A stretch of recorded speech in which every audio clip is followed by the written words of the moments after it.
Warning: the contents of tonight's episode contains strong language and may not be suitable for some audiences. Viewer discretion is advised.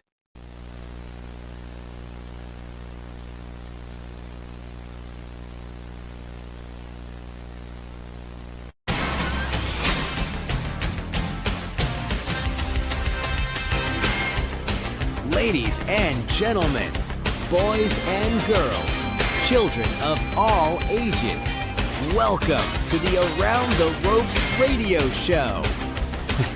Here are your hosts, John Blaine, Ray from Boston, and Jay. Woo! With special guest appearances by Bobby Fish and Kevin Wilson. This podcast is proudly sponsored by Simply Green. 1, 2, 3. Good. Oh, wait, hold on. Figure it first time. Good evening, everybody. Welcome to the special Thursday night edition of the Around the Ropes radio show. Now, guys, I'm running solo for this, but there's a reason for that.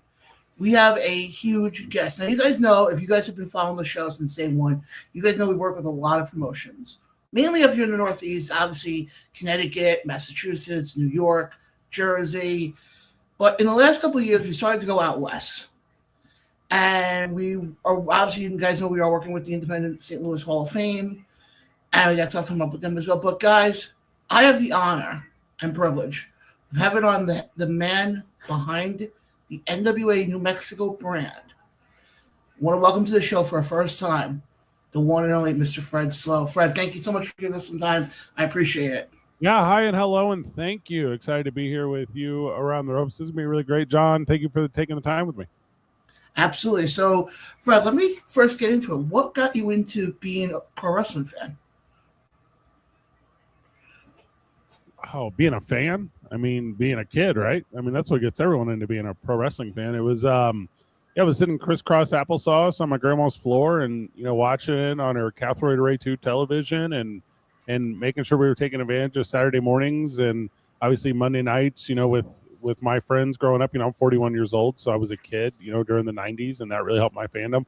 But yeah, I think I got into it in the very traditional way that everyone else did. And the thing that I think I took from it, John, which was so significant, and I've told this on many interviews that I've done, is I wasn't necessarily able to identify with the pro wrestlers in the ring. I wasn't necessarily able to identify with your Kevin Nashes or your Rey Mysterios. I couldn't physically do the things that those guys could do, but I could identify with Bobby the Brain Heenan, and I could identify with Mike Tenay, and I could identify with the storytellers that were behind it. And I think that's a real big reason on why I have had such a successful 20 plus year radio and television career at this point, is because I was inspired by storytelling, and that storytelling goes all the way back to pro wrestling when I was a kid. So is it fair to say that when you watch pro wrestling, you're in it more for the storytelling than the actual, Yeah. 25 moonsaults or 37 Asio, whatever? Yeah, I think that's incredibly safe to say, John, and thank you for that follow-up question.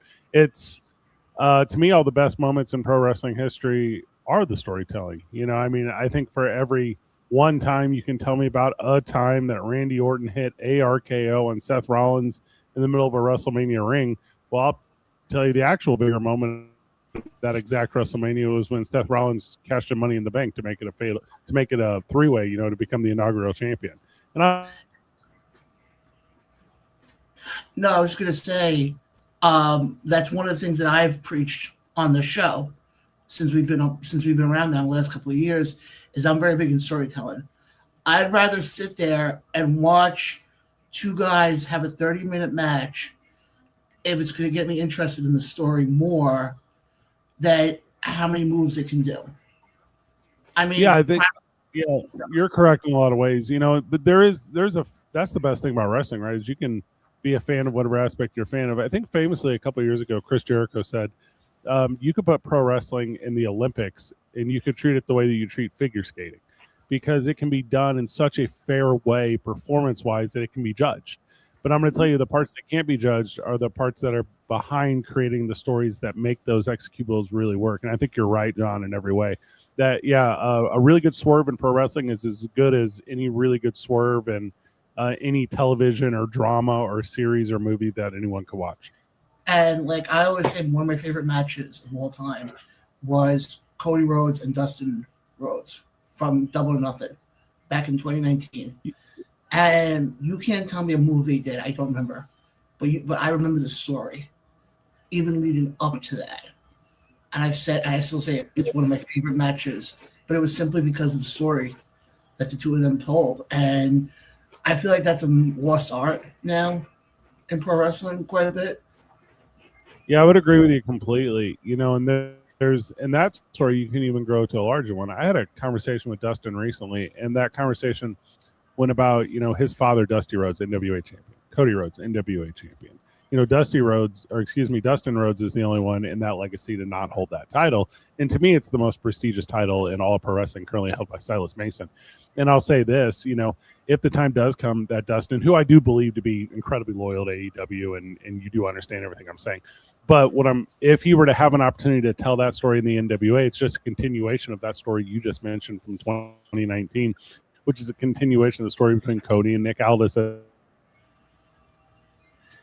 Yeah, and that's one of the things I love, with certain matches like that, is the story that they're able to tell. But I want to get so growing up, then you were saying before how you didn't relate to the wrestlers.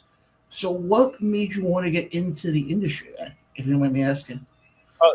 Yeah, that's a great question. It was a handful of years ago, and I currently live in Albuquerque, New Mexico. I grew up in St. Louis, Missouri. Coast. I've made my way here, and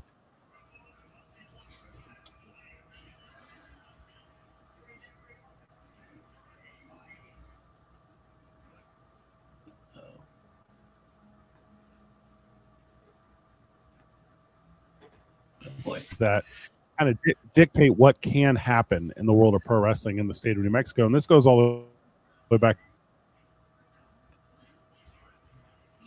Fabe.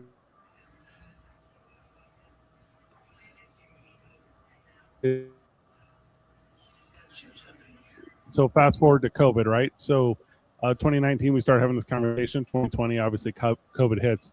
And as soon as we kind of saw the dust settling on COVID, it was myself and Hobo Hank, who is a regional hero in the world of pro wrestling, going into his 30th year, and a business partner of mine, Aaron Burnett. And Aaron and I have worked in radio and television forever. And he had access to the finest theater in town. And, Hobo Hank, which is obviously his gimmick name, he had access to some really talented pro wrestlers. And I was a guy who just kind of managed to figure things out often, right? So we all sat down and said, can we create a thing that we feel is currently in a deficit state here in Albuquerque? And, we did. And we just had our 3-year anniversary last Saturday, which was really incredible. But yeah, we started pro wrestling because it didn't exist here to the level that I believed it deserved to exist. And if it had done, if pro wrestling had been here and prominent the way that it was in the 80s with Mike Landon and all those guys, I wouldn't have started it. I'd have started a wiffle ball league, but we didn't have pro wrestling. So here we are. First of all, congratulations on the 3-year anniversary. That's a big accomplishment. Yeah, it's pretty incredible, and we do television tapings about every 6 weeks. We were doing monthly, but and economy, right? Like you have to afford 3 paychecks between every show, and that's not just for the fans in attendance, but that's for everyone who's really associated with pro.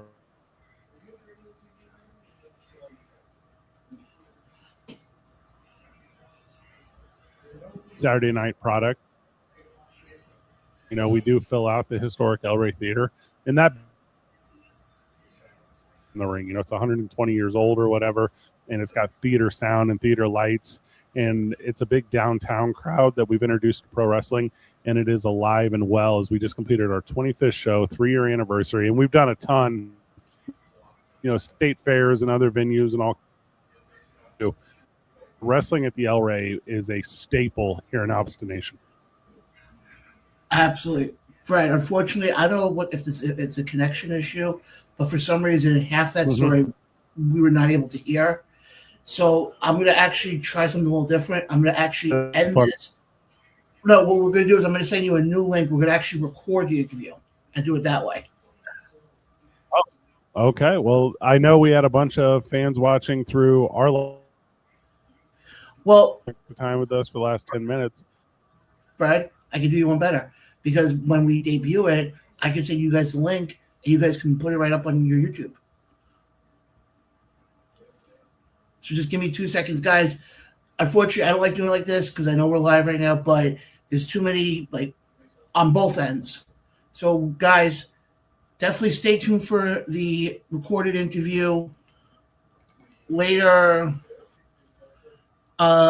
today, later on this evening, and we'll go from there. But for Fred, I'm John. Catch you guys next time.